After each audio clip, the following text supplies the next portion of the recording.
Tati Esportes. Oferecimento Irajá, que entrega muito mais que materiais para construção. Entrega qualidade, economia e sucesso para você e sua obra.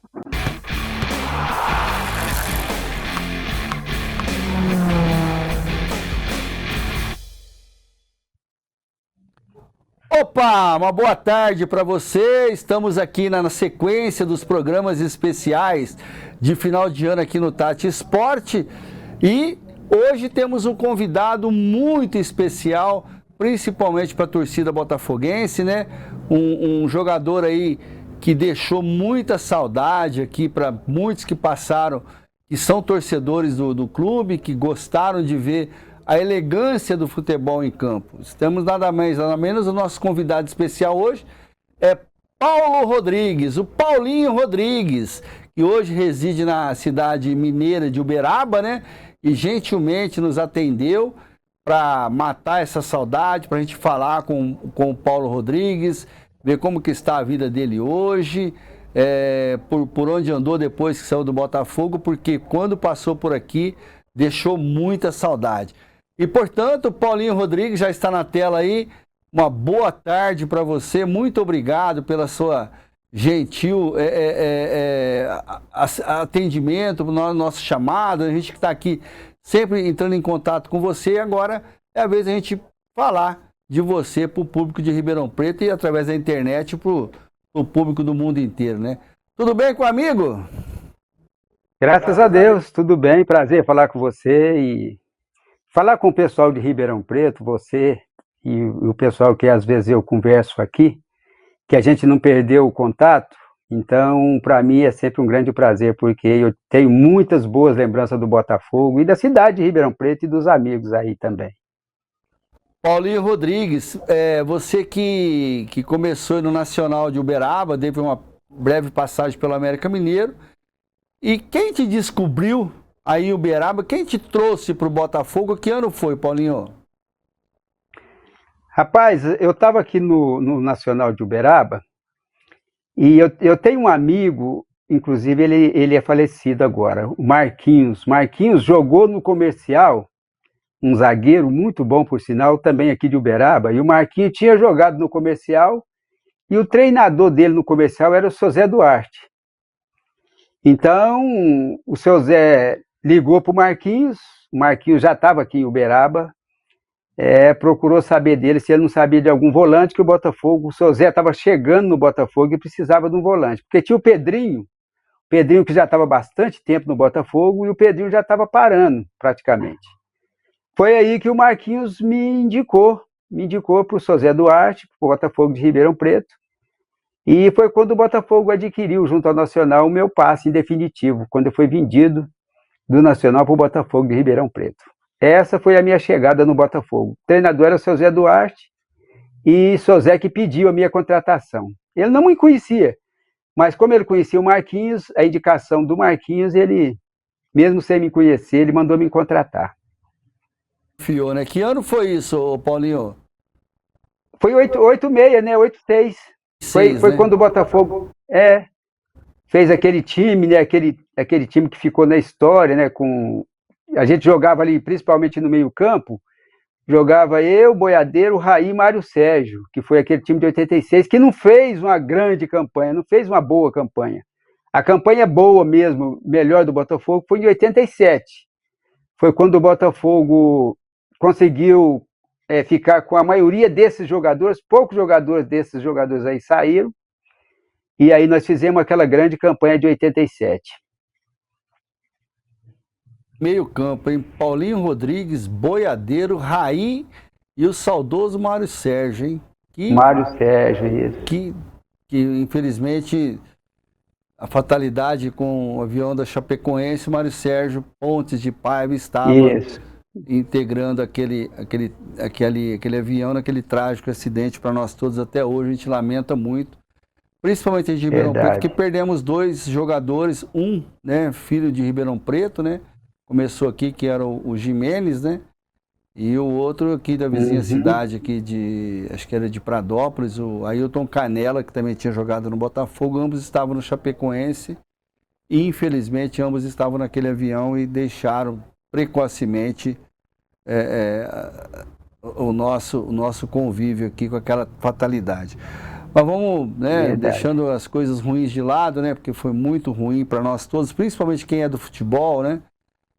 Tinha tido uma tragédia com o time do Peru, Alianza Lima, que em uma ocasião também caiu um avião, dizimou quase que a equipe inteira.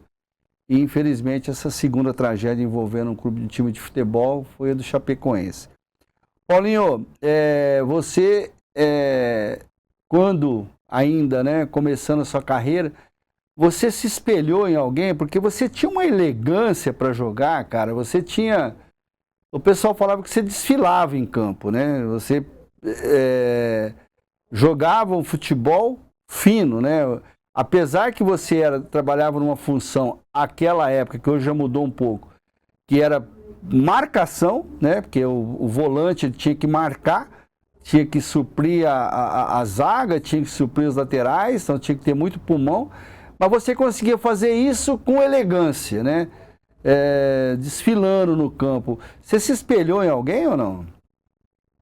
Rapaz, você resumiu bem a parte tática, né, do volante, daquele volante daquela época, porque a gente tinha realmente de exercer essas funções, que era a gente ficar na cabeça da área ali, e a gente ainda tinha que fazer a cobertura dos laterais, e quando a saída do zagueiro, a gente enfiava ali na zaga para a gente fazer ali como zagueiro. Mas quanto a espelhar, eu tive a grata oportunidade, e isso me ajudou muito, e muita sorte também, de pegar ainda aquele pessoal de 80, 90, né, que foram, acredito que foram as 2 décadas que marcaram, não só em relação a volante, mas a outros grandes jogadores. E eu jogando pelo Nacional, eu tive o prazer de jogar contra o Atlético Mineiro aqui e lá no Mineirão. E eu jogava contra o Toninho Cerezo, então eu ficava olhando ele jogar. E ali dentro do campo, eu ficava, era ali para aniversário e ao mesmo tempo um professor, porque eu sempre admirei a maneira dele jogar, a maneira dele roubar a bola, a maneira dali de trás, né, com aquelas arrancadas ali de 30, e isso ajudava muito e auxiliava muito o pessoal ali do meio campo. Então, foi para mim um grande espelho que eu tive a oportunidade de confrontar ali, né, dentro do gramado, e isso ficou mais fácil. Falcão também foi outro que eu me espelhava muito devido à sua elegância, né, o trato com a bola, a maneira de jogar, a leitura de jogo, né, então isso me influenciou bastante. Esses 2 jogadores aí em quem eu espelhei bastante, claro que eu fiquei muito aquém, mas aprendi muito com esses 2 jogadores aí. Você também deve ser um dos frustrados de 82, né?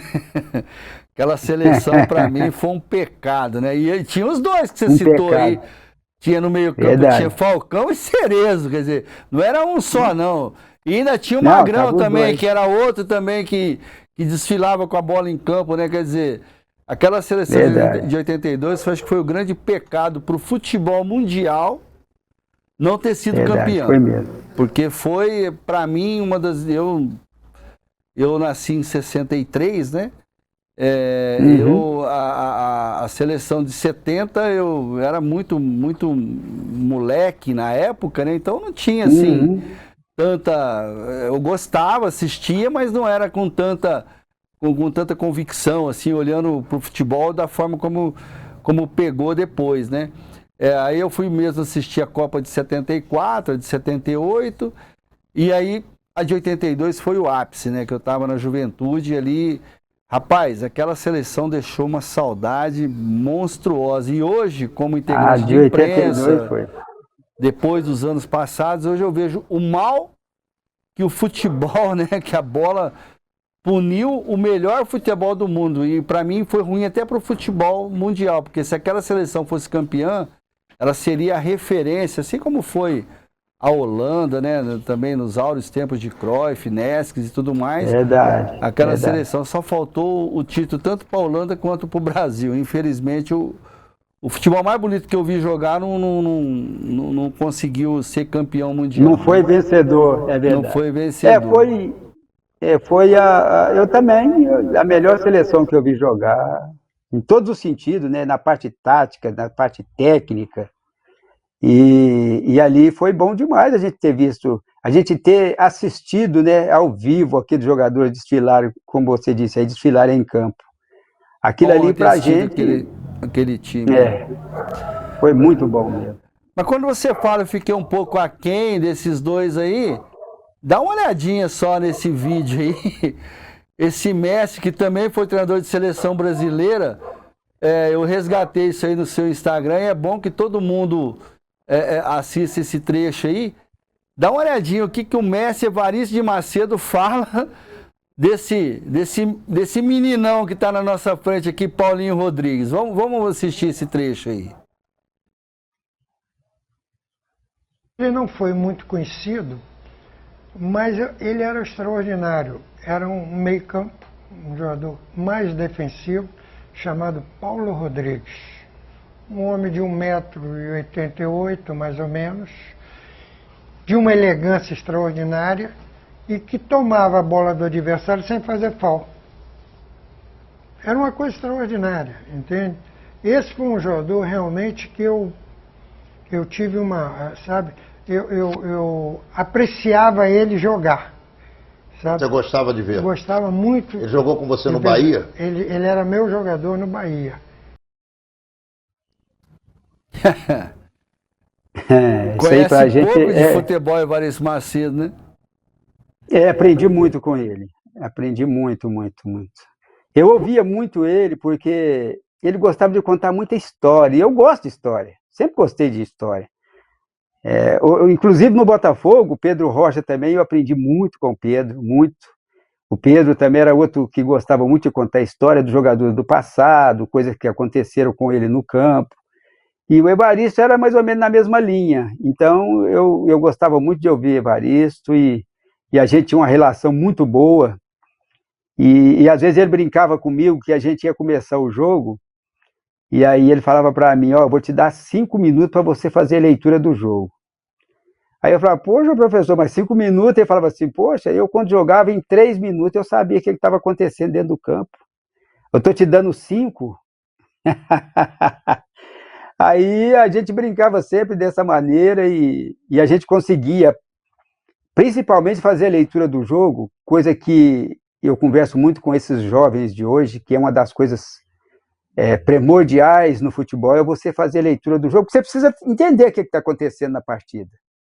Se você não não entender, você vai ficar os 90 minutos ali sem saber o que você faz. Por onde você ataca, por onde você marca, por qual a parte mais vulnerável do adversário, onde o adversário está atacando mais, como você faz para sair rápido, como você faz para cadenciar na hora que precisa cadenciar. Então o Evaristo me ensinou muito. E como eu era muito aplicado na parte tática, e a parte técnica até que eu já tinha, como eu treinava muito, eu já tinha uma certa facilidade. Então, como eu era muito aplicado na parte tática, e ele gostava de ver eu jogar justamente por isso. Porque a gente já aprendeu também aqueles atalhos, né, do campo, e ficava mais fácil para a gente roubar a bola, sem fazer falta. Tanto é que eu joguei como profissional 17 anos e não tive uma expulsão na minha carreira. Levava muito pouco cartão amarelo. Então, isso me ajudou muito. Evaristo me ajudou muito, e Pedro Rocha também, não posso esquecer de jeito nenhum, que me ensinou muita coisa. Azar de quem era reserva seu, né? Porque não tinha chance, né? Jogar que jeito. Não machucava, rapaz, graças a Deus, e não tomava cartão, né? Aí... eu nesse tempo todo que eu joguei, eu fiquei 20 dias sem jogar. Eu tive uma ruptura de adutor na perna direita num jogo contra o Vasco, e era para mim ficar 30 dias parado. Com 20 dias eu voltei num jogo contra o Atlético Paranaense lá no Paraná já. Então, durante o tempo todo da minha carreira, foi o tempo que eu fiquei parado, foi esse tempo. Nunca perdi treino, nunca gostei de ficar também sem jogar, sempre gostei de jogar. Fominha, era fominha. Quem foi banco seu pelo menos viu você jogar, né? Mas teve só esse prazer, só porque não entrava, né? Mas participava do bicho, né? Porque com você em campo e mais seus companheiros, eu sempre no ratatá lá, sempre caía na conta, né? Você falou certo. Ô Paulinho, como é que era a resenha no vestiário com o Mário Sérgio, que devia ter pouca história para contar, né? E aí, Raí, Boiadeiro começando. O que você fala dessa resenha? O que você lembra assim de mais pitoresco nessa sua passagem pelo Botafogo com essa turminha aí? Que jogava um pouquinho, né?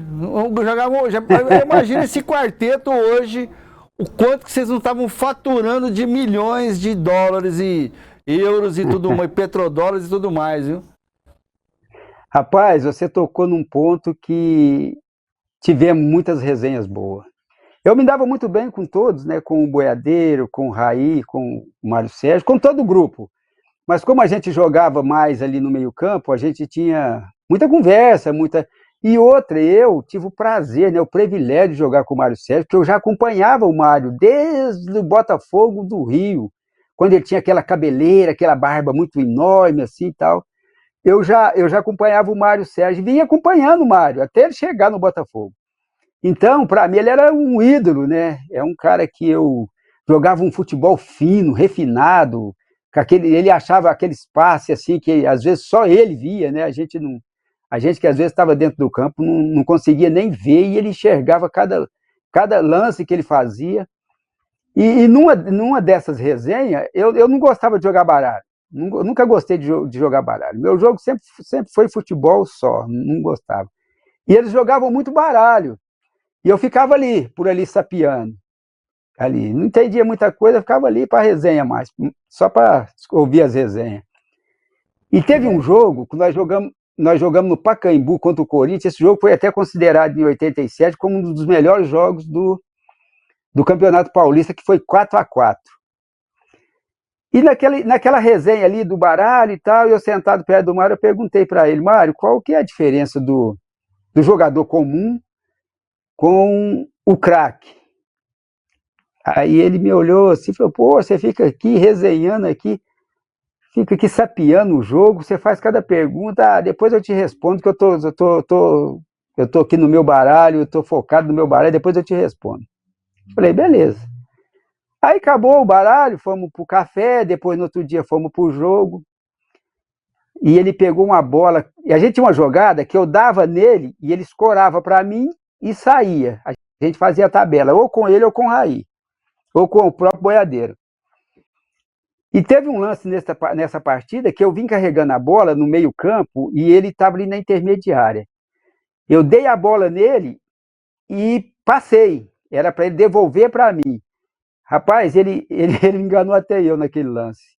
Ele fez que devolveu a bola para mim, pisou na bola e girou. Os dois zagueiros vieram em mim. Ele só rolou para o Raí deu só aquele toquinho genial que ele sabia fazer bem, né, por cobertura. E fizemos o gol. Aí ele passou perto de mim e falou para mim assim: aí, isso aí é a diferença. Rapaz, eu falei, meu Deus, ele não esqueceu disso? Aí eu comecei a dar risada. Postou no jogo, eu falei respondeu. Eu não vou te responder falando, mas respondeu fazendo. Fazendo. Aí ele passou perto de mim, eu falei, Mário, como que você conseguiu? Ele falou assim: essa é a diferença que você me perguntou ontem. Está respondido. Eu falei, bem respondido. E a lenda Aí tinha essas resenhas. E a lenda Carregava mesmo o 3-8? Carregava, porque disse que ele andava armado. Nós jogamos... Não, nós jogamos um jogo lá em Campinas contra a Ponte, e lá eles começaram a jogar, para começar, a gente começou a aquecer, jogaram uma bomba dentro do vestiário, uma bomba que explodiu dentro do vestiário. Aí terminou o jogo e eu não sei por que eles não gostavam do Mário, rapaz. Todo lugar que a gente ia, o pessoal xingava o Mário, xingava, e ele respondia aquele negócio. Aí nós tomando banho, e o pessoal da torcida da Ponte lá do lado de fora do vestiário e gritava e xingava aquele negócio. Ele falou para mim: não, fica quieto, fica aqui perto de mim, daqui a pouco a gente sai. Aí ele trocou de roupa, eu também, aí ele falou: vamos sair. Eu falei: bora. Aí ele saiu na frente. Assim que ele saiu à porta do vestiário, ele tirou o revólver. Rapaz, não ficou ninguém. Ninguém na frente. Vem. Eu falei, onde você arrumou isso, Mário? Ele falou assim, não, eu carrego porque esses caras aqui são muito chatos e outra, eu não vou dar um tiro em ninguém, não. Só deles ver, eles já correm. E correram mesmo, limparam. Aí ficou o nosso caminho, ficou tranquilo para chegar até no ônibus. E Raí e Boiadeiro, como é que foi? O que eles perguntavam para vocês? Ou eles não perguntavam nada? Como é que era o relacionamento? Para mim, Boiadeiro também foi Nossa, era um quarteto fora de série aí, né? Que isso, Boiadeiro. Boiadeiro até hoje eu não consigo definir. O pessoal até hoje me pergunta qual que era o estilo do Boiadeiro. Eu não consigo definir. Se ele era força, se ele era técnica, o que ele era, se ele era rápido, técnica, se ele era raça, lento. tinha tudo junto, né? Era tudo junto. Quando chovia, que o campo estava molhado, ele adorava, porque aí ele lameava tudo ali no chão, ele dava carrinho, aquele negócio. E quando o campo, o gramado estava perfeito, ele jogava com a categoria, com a classe, ele tinha uns passes de meio assim de trivela com o lado interno do pé, que era formidável. Nossa, ali vou te falar, era uma escola. Agora o Raí teve uma passagem, que essa às vezes eu conto, para ver a humildade dele, que quando eu cheguei no Botafogo, eu cheguei meio ressabiado, né, porque saindo aqui do Nacional, um time pequeno, e um time sem expressão nenhuma, é aquele time que disputava o Campeonato Mineiro só para não cair mesmo. Aí cheguei no Botafogo e esse pessoal estava tudo subindo para o profissional. Esse pessoal estava disputando a Copa São Paulo. E aí terminou a Copa São Paulo, o Botafogo, eu me lembro que não classificou na Copa São Paulo, e vieram para integrar o pessoal do profissional, que foi Marcelo, goleiro, Rinaldo, o Nelson, o Raí, o Boiadeiro, o Marcos Toloco, esse pessoal subiu todo mundo junto de uma vez só. E eu me lembro que o primeiro coletivo que a gente foi fazer, o Raí chegou em mim e falou, eu estou sabendo que você está vindo agora, chegando agora de Uberaba, se você é volante, e como a gente vai jogar aqui no meio, eu mais o Boi, a gente já entende, porque a gente já joga muito tempo aqui na base, e a gente queria saber qual que é o seu estilo de jogo para facilitar para você e para facilitar para a gente também. Para a gente ter um entrosamento melhor aqui, como que você gosta de jogar, se gosta de ficar mais na marcação, se você gosta de sair. Isso no primeiro coletivo. Rapaz, aí eu pensei, o cara me falou um negócio desse, ele já era da seleção brasileira de base, o Boiadeiro já jogava bem também. Aí eu falei, agora você me quebrou minhas pernas, porque eu não esperava você chegar em mim e fazer uma pergunta dessa, mas pode ficar tranquilo que aqui a gente vai organizar aqui. Eu gosto de sair mais, e quando eu estiver saindo, você ou o Boiadeiro fica um pouquinho, que eu gosto de sair, agora eu gosto de fazer as coberturas dos laterais, mas pode ficar tranquilo que eu vou ficar mais na cabeça da área e vocês podem jogar. Não precisam voltar muito para a marcação, não, pode ficar um pouquinho que eu corro para vocês aqui. Aí aí fizemos o primeiro coletivo nós já parecia que a gente jogava junto há muito tempo, porque jogar com quem sabe é outra coisa, né? O Raí dava 2 toques na bola, o Boiadeiro também. Então, facilitou a minha vida. O pessoal fala, poxa, aquele meio campo de vocês. Eu falei, mas o pessoal facilitava muito a minha vida ali, que era o Raí, o Boiadeiro e o próprio Mário Sérgio. Aí fica fácil, né? Aí ficou fácil. Mas eu fiquei admirado, foi com a humildade dele, quando eu cheguei. Nós temos uma foto aí desse time aí com o Gasperini, né? Que mostra aí. Eu vou pedir para a Letícia voltar a foto para a gente ver aí. Essa foto aí, olha lá, alguns craques em 86, né? Tá ali, verdade, contra o próprio Corinthians aí, né? Você falando aí, né? Tá ali esse jogo foi no Santa Cruz, né? Foi no Santa Cruz, Edevaldo, né? Além do Gasperini, obviamente, o goleiro Gasperini, Edevaldo, Paulo Rodrigues está ali, do lado do Edevaldo, lateral direito, né? Tem o Arnaldo, né? Que inclusive é aqui de Ribeirão Preto. Arnaldo Regula. Isso. Valdir Carioca, Peu, Mestre Pio também, que também tem resenha para Muita muitos resenha. aí. E o Ari que virou treinador de futebol, né? Aí tá É, lá o Ari lateral esquerdo. o Marco Antônio Boiadeiro, o Nelson Bertolazzi, que era irmão do Paulo Egídio, né? Raí Mário Isso. Sérgio, né? Olha que timaço, né? E esse time, como você falou, não deu muita liga nesse campeonato, mas em 87 a coisa fluiu, né?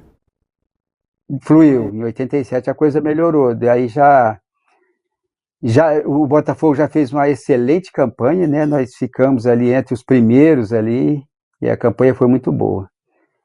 Aí o time aí como você disse, aí deu liga, né? Aí deu liga e o Botafogo manteve aí a maioria desses jogadores para 87, saíram muito pouca gente daí. E o time fluiu em 87, nós fizemos bons jogos em 87. Inclusive esse de 4-4 contra o Corinthians, que eu acredito que foi uma das melhores partidas que o Botafogo fez naquele ano. Época aqui do Campeonato Paulista era turno e retorno, né? Hoje, em um mês, se joga o campeonato todo, né? E um absurdo jogar cada 3 dias e com rebaixamento e com muita grana envolvida, a coisa é complicada. É um torneio hoje o Paulistão, né? Ô Paulinho, depois saiu daqui, você foi pro Bahia.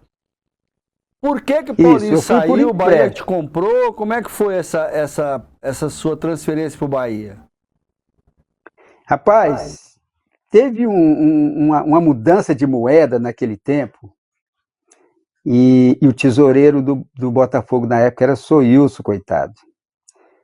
E eu acho que o Soilson até teve alguma coisa com ele no Botafogo, porque o Botafogo perdeu, eu fui praticamente de graça para o Bahia. Porque eu fui com o preço do passe estipulado, com empréstimo, né, de 6 meses, que era para o Campeonato Brasileiro, e teve uma mudança de moeda na época que aí eu fiquei praticamente de graça com essa mudança.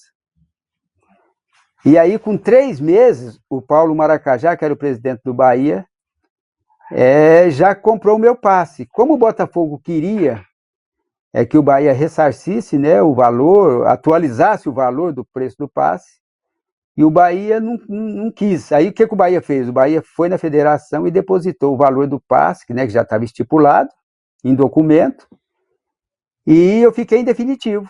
Aí foi assim a minha ida para o Bahia. Eu fui primeiro por empréstimo, depois, antes do empréstimo terminar, com 3 meses de contrato, o Bahia já foi e depositou o valor do preço do meu passe, que foi naquela época uma mixaria, foi muito pouco. E quem te indicou para o Bahia? Quem me indicou para o Bahia? Eu sei quem foi. O Bahia tinha um volante chamado Paulo Martins. Ele é até mineiro, Paulo Martins. Jogou muita bola, eu me lembro bem dele no América de Rio Preto. Ele jogou muito no América de Rio Preto. Depois ele foi transferido para o Bahia, jogou bem no Bahia também, virou ídolo no Bahia, que foi vendido para o São Paulo. Aí o São Paulo comprou o passe do Paulo Martins. E aí quando o Bahia foi para disputar o campeonato de 88, que aí eu cheguei lá no campeonato regional ainda, o campeonato baiano, mas logo em seguida vinha o campeonato brasileiro, o Paulo Maracajá, como ele tinha vendido o Paulo Martins para o São Paulo, ele conversou com o presidente do São Paulo e perguntou para ele, falou, escuta, aí em São Paulo, no interior, não tem nenhum volante que a gente possa trazer aqui para o Bahia, porque o volante que a gente tinha, nós vendemos para vocês aí, que é o Paulo Martins, e a gente precisa mais um volante aqui. Aí o presidente do São Paulo falou, olha, tem um volante no Botafogo de Ribeirão Preto que vocês podem levar. Já jogamos contra ele aqui umas 2 ou 3 vezes e vocês podem levar tranquilo. Ele chama Paulo Rodrigues. Então foi essa a indicação do presidente do São Paulo para o presidente do Bahia. Mas mesmo assim, o Bahia mandou o diretor da base do Bahia para Ribeirão Preto para ver 2 jogos do Paulista, porque a gente estava disputando o Campeonato Paulista ainda. Nós jogamos contra a Portuguesa, jogamos contra o 15 de Jaú, lá em Jaú, ele foi lá ver o jogo, e depois jogamos contra a Portuguesa, que foi o último jogo do Campeonato Paulista daquele ano. E ele viu um jogo fora de casa e viu um jogo em casa, que foi no Santa Cruz contra a Portuguesa. E aí, depois do jogo contra a Portuguesa, ele conversou comigo, demonstrando o interesse do Bahia, que ele tinha ido lá para me ver jogar, ele falou que gostou. Se eu tinha interesse, eu falei, claro que tenho. Para disputar o Campeonato Brasileiro, eu tenho interesse sim. Aí ele me colocou em contato com o presidente do Bahia, acertamos, o presidente do Bahia acertou com o Vadão, na época, que era o presidente do Botafogo, e ficou tudo certo. Eu me apresentei no dia 7 de junho de 88, lá em Salvador. Aí foi quando eu disputei algumas partidas do Baiano. O Campeonato Brasileiro eu comecei no banco, não comecei jogando, porque eu tive um problema físico com o meu peso, porque nós saímos de Ribeirão Preto, um frio, estava muito frio em Ribeirão quando nós saímos, em junho, e eu cheguei em Salvador, estava 35 graus, 36 graus. E eu comecei a perder peso, porque eu tinha muita facilidade para perder peso. Aí eu fui perdendo peso, perdendo. Eu jogava com 8,7. Meu peso foi para 8,1, 8,2. Eu fiquei muito fraco. Então, não conseguia desenvolver meu futebol. E o Campeonato Brasileiro, prestes a começar, começou com o Salles. O Salles era um prata da casa, que tinha começado no Bahia, já estava há bastante tempo no Bahia. E começou com o Salles jogando, né, o Campeonato Brasileiro. E aí Evaristo conversou comigo, eu expliquei a situação para ele. Aí ele me perguntou como que eu morava, como eu me alimentava. Eu falei, eu moro sozinho, na Pituba. Ele falou, então tá explicado, quem mora sozinho não alimenta direito. Então o que você vai fazer? Você vai ficar aqui no Fazendão. Nós vamos te hospedar aqui no Fazendão, você vai ficar aqui, porque aqui você vai alimentar direito. Porque sozinho, às vezes você não faz a comida, às vezes você não sai para comer, aquele negócio, come alguma coisa na rua, então você está perdendo peso também por isso. Aí foi quando eu fiquei 25 dias, praticamente internado no Fazendão. Aí sim, aí eu voltei ao meu peso normal, já comecei a treinar normal, comecei a ter mais força.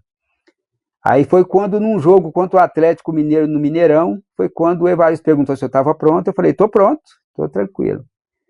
Aí joguei contra o Atlético lá no Mineirão, empatamos o jogo, e aí eu não saí mais do time. Isso já era, acho que na 4ª partida do Brasileiro. Aí eu fui titular linda, durante 6 temporadas. Aí fiquei 6 anos. Fiquei... Aí logo que o Bobô saiu, eu fiquei como capitão, fiquei 5 anos como capitão do time. Pois é, e aquele time do Bahia que foi campeão brasileiro, inclusive, né? Eu tenho uma rápida interrompida aí, Paulinho. Já a gente retoma o nosso papo aqui, que eu quero falar sobre a sua bola de prata, que foi uma atitude gigantesca que você fez aí. E aí um recadinho do Lojão da Injeção para você. E agora aqui no nosso Tati Esportes, chegou o momento do Lojão da Injeção Peças Automotivas. Lojão da Injeção Peças Automotivas, a loja de autopeças que mais cresce em Ribeirão Preto e em todo o interior de São Paulo. Lojão da Injeção Peças Automotivas, na Quito Junqueira 308, Campos Elíseos. Coronel Quito Junqueira 308, Campos Elíseos. E atenção, porque o Lojão da Injeção Peças Automotivas tem promoções fantásticas para você até o final deste ano, até o final de 2024. A loja toda com 10% de desconto. É isso mesmo, promoção para a loja toda com 10% de desconto para todas as peças disponíveis no Lojão da Injeção Peças Automotivas. Corra para lá, Lojão da Injeção Peças Automotivas, a loja de autopeças que mais cresce em Ribeirão e em todo o interior do estado de São Paulo. E em breve, a filial em Jardinópolis. Aguarde uma grande novidade, a filial de Jardinópolis em 2025. Lojão da Injeção Peças Automotivas, aqui conosco no Tati Esportes. Na sua vida tá no Tenda. Na sua vida tá no Tenda. Aproveite as ofertas desta terça. Batata lavada, R$ 3,89 o quilo. Carne bovina colchão mole peça, R$ 37,90 o quilo. Linguiça calabresa defumada tradicional sadia, pacote 2,5 kg, R$ 44,75. Acesse ofertas.tendaatacado.com.br e veja mais ofertas para a sua região. Quero agradecer a todos que compraram o Hiper Saúde nesse ano e ajudaram o Hospital de Amor. O nosso título de capitalização, filantropia premiável, é muito importante para o hospital. Tenho certeza absoluta que vocês ajudam a salvar vidas. Espero que continuem empenhados em nos ajudar em 2025 para continuarmos juntos nesse grande trabalho. No Super Giro, 50 prêmios de R$1.000. No primeiro sorteio, 10 mil. No segundo e terceiro, uma moto Honda em cada. E no quarto sorteio, um C3, um Mob, mais R$20.000. Hiper Saúde é regional, hein? O Grupo Maurílio, representado pelas empresas Malve, Malvitec e Autopeças Maurílio, comercializa produtos para linha hidráulica em geral, peças para truck e carretas. Faz o remanufaturamento de tomadas de força, bombas hidráulicas e peças para freios pneumáticos. O Grupo Maurílio está localizado na Avenida Brasil 296, em Ribeirão Preto, São Paulo. Fone 016 3626 0716. Save Mania! Bora minha gente, vamos festejar, todo mundo junto pra colecionar. Deixe a mesa de sua ceia ainda mais bonita com cerâmicas de marca francesa e ofertas imbatíveis para as festas de final de ano no Savenhago. Uva rosada, R$ 22,90. Bife ancho maturata, R$ 49,50. Cereja no Savicanhe, R$ 3,49. Batata, R$ 2,98. No nosso cartão, cerveja Antártica, R$ 2,69. Beba com moderação. Boas festas com Save Mania no Savenhago.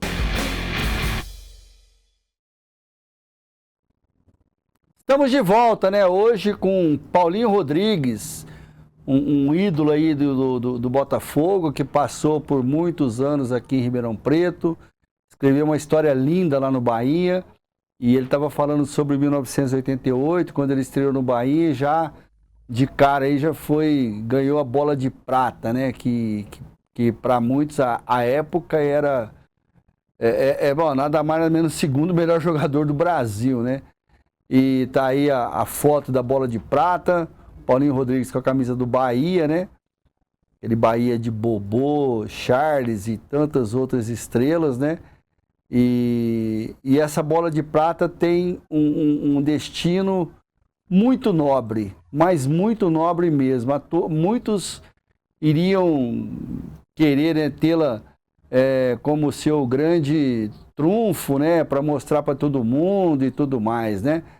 Mas não, Paulo Rodrigues, num ato aí de humanidade fora do comum, abriu mão da sua principal conquista pessoal em prol das pessoas à época que passou por problemas seríssimos, como todos nós passamos, a época da pandemia. Paulinho Rodrigues, ele, nada mais nada menos, ele leiloou essa bola de prata para transformar esse valor, que ele vai falar daqui a pouco, aliás, já posso até adiantar, né?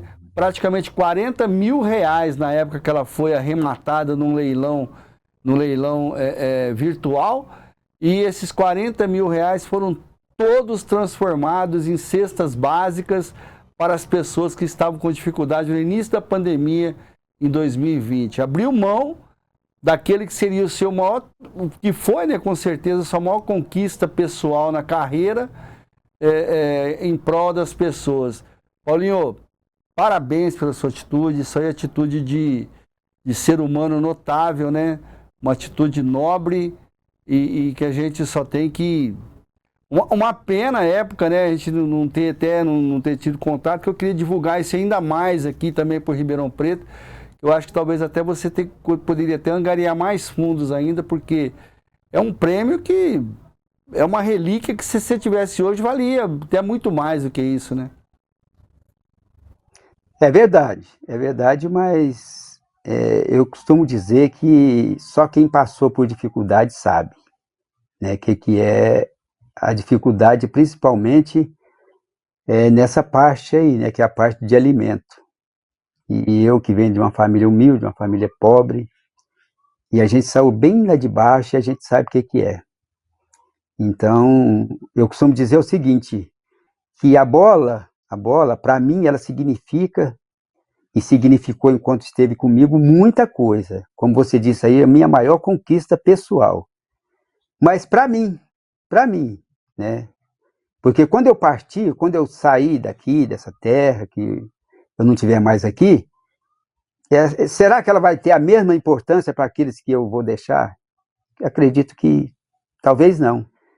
Não, porque só eu soube, né, o quanto foi difícil eu ter aquela conquista do Campeonato Brasileiro e, consequentemente, de ser escolhido o melhor jogador da posição no Brasil. Então, para mim, sim, ela seria, e sempre será, né, o meu maior prêmio, a minha maior recompensa, em parte, na minha vida profissional como jogador de futebol. Mas eu acredito que a diferença que essa bola fez na vida de muitas pessoas foi muito maior que isso. Porque foi um momento difícil, foi um momento que, conversando aqui com a minha esposa e com a minha filha, eu tenho uma filha, Maria Eduarda, que hoje está morando no Rio de Janeiro, e a gente, conversando aqui, a gente falou, né, a respeito das dificuldades das pessoas, e eu falei com elas que eu tinha muita vontade de ajudar, e eu tinha a bola. Aí a Maria Eduarda falou, uai, pai, então vamos fazer um leilão da bola, minha esposa também, e o que arrecadar a gente transforma em cestas para as pessoas, porque tem muita gente passando dificuldade. E foi o que nós fizemos. Nós colocamos, né, na internet, e ficaram dois torcedores do Bahia, um mora nos Estados Unidos, o outro mora em Salvador mesmo. E no final ali, eles ficaram brigando os dois, um dando um lance, o outro cobrindo, o outro. Aí só que lá nos Estados Unidos, como tem o fuso horário, né, daqui do Brasil, o de lá, que é meu amigo Francisco, dormiu. Na que ele dormiu, quando deu meia-noite, nós encerramos, e meu outro amigo de Salvador arrematou a bola. Mas teve bom, eu fiquei feliz, e nós fizemos aqui as cestas, distribuímos para aquelas pessoas que precisavam. Muitas pessoas começaram a me ligar, até conhecidos meus mesmo, da minha época de infância, que continuam morando lá onde eu morei, no bairro que eu morei, que eram meus vizinhos, e eles viram na internet e perguntaram se podiam vir aqui na minha casa, que se ainda tinha cesta, e muita gente vieram aqui na minha casa pegar, e a gente distribuiu também para outras pessoas. E foi bom, o resultado foi bom, foi o esperado. Eu acho que foi além até do esperado. Certo. E nós pudemos dar a nossa pequena contribuição, né, para aqueles que precisavam. Paulinho, o tempo passa muito rápido, né, com histórias lindas como a sua, né, com a sua carreira. Eu acho que o Botafogo foi acho que deu o start nessa sua brilhante carreira, né, e depois Japão, né, e tudo mais. Foi campeão em cima do Zico, né. Essas histórias vão ficar para uma próxima, porque o tempo tá acabando, né? Hoje você trabalha aí com garotos também da periferia, você ajuda meninos aí também que querem também seguir o mesmo trajetória do Paulinho Rodrigues, né? E eu já deixo aqui de antemão já um convite para a gente continuar esse bate-papo num outro momento, para a gente contar mais histórias ainda. Linda a sua vida, sua história, sua atitude. Saiu de lá de baixo com o seu esforço, o seu suor, e hoje está aí, né?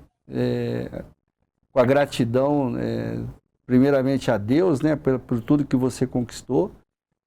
Isso aí é muito... Claro, para nós que assiste isso, é muito até emocionante. Parabéns pela sua atitude, viu?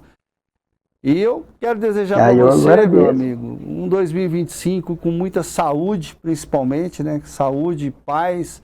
Você que foi um jogador que sempre desfilou muita saúde por onde você passou, né? Sempre, graças a Deus, nunca teve contusão séria, né? E com muito vigor, verdade, muita saúde dentro de campo. Eu desejo isso tudo em dobro para você, para sua esposa Eliana, sua filha Maria Eduarda, né? Todos os seus aí. Um 2025 muito abençoado, que sejam, eu gosto de ano ímpar, né, que seja um ano muito produtivo para nós todos, e eu quero voltar essa conversa com você Então, tão logo para a gente poder contar mais histórias ainda, viu, Paulinho? Muito obrigado pela sua atenção, viu? Agradeço pelo convite, estou aqui, sempre estarei aqui à disposição. É só você me contactar aqui que a gente tem muitas histórias aí para contar. E desejar também para todos, para você, para sua família e para todos aí que estão nos assistindo aí, um feliz 2025, né? Para que seja de muita saúde, muita prosperidade acima de tudo, muita força, muita fé. Precisamos de tudo isso, muita força, muita fé e acreditar que 2025 será um ano melhor do que 2024 para todos nós. Principalmente para o nosso Botafogo, né? Que eu acompanho sempre o Botafogo, acompanhei na Série B, sofri em alguns momentos e a gente espera que o Botafogo aí possa fazer uma equipe mais competitiva e que o Botafogo, quando jogar, principalmente em Santa Cruz, possa mandar, fazer valer o mando de campo, né, como a gente fazia, com aquela torcida empurrando, aquela torcida que sempre gostava de ir no estádio para ver o Botafogo jogar e torcer para o Botafogo, e o Botafogo possa retribuir isso dentro do campo. Para que o torcedor saia feliz do estádio e continue torcendo para o nosso glorioso Pantera. Muito obrigado aí pelo convite, eu agradeço. É isso aí, esse foi Paulinho Rodrigues, o Paulo Rodrigues, nosso convidado especial de hoje. Que o Botafogo consiga outros Paulos Rodrigues aí também, né? Que com certeza seria muito mais fácil. Um grande abraço a todos e até amanhã. Esportes, oferecimento Irajá, que entrega muito mais que materiais para construção. Entrega qualidade, economia e sucesso para você e sua obra.